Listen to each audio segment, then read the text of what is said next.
Elijah and the prophets of Baal. It reminds us of showdowns that have come before, Moses and Pharaoh, David and Goliath, and it points forward to a greater showdown even than this. The showdown on Mount Carmel is one of the most dramatic moments in the entire Old Testament, and it has all the elements of a great story. A great hero, a great villain, a test of courage, a climactic battle, a smashing victory. It's all here. There's drama, there's humor, there's a moral lesson. You know, it's one of those parts of the Old Testament that could easily be made into an entire movie. Although, truth be told, if it were made into a movie, you shouldn't go see it because it would be R-rated and too violent. But if the showdown on Mount Carmel only entertains us, we've misunderstood it. This story invites us to see ourselves in this narrative, but not as Elijah and not as Ahab, not as a prophet of Baal. We aren't any of those people. We are the people gathered around the mountain. We are the audience of limpers who go about limping between two opinions. We are Israel, and we can't decide if we should commit ourselves wholly to the Lord or wholly to Baal, and so we just sort of muddle around between the two. That's who you are. That's who I am. That's who we are. And this showdown is meant to bring us to the point of decision.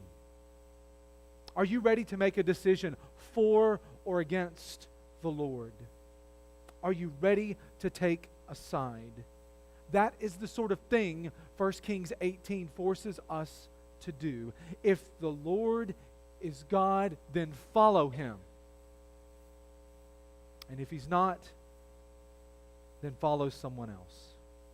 Are you ready to come to decision? Are you ready to take a side? Let's pray and ask the inspiration of Elijah's challenge. How long will you go on limping between two opinions? If the Lord is God, then follow Him. But if Baal is God, follow Him. That's the challenge, and it deserves to be underlined, highlighted, circled, starred, whatever you do. That's it. That's the thing. That's what this chapter is trying to prove to them and to us. And it's addressing us and them as limpers. Let me begin by saying I count myself as a limper. And limping is such a powerful illustration. One of my earliest memories as a kid is stubbing my toe.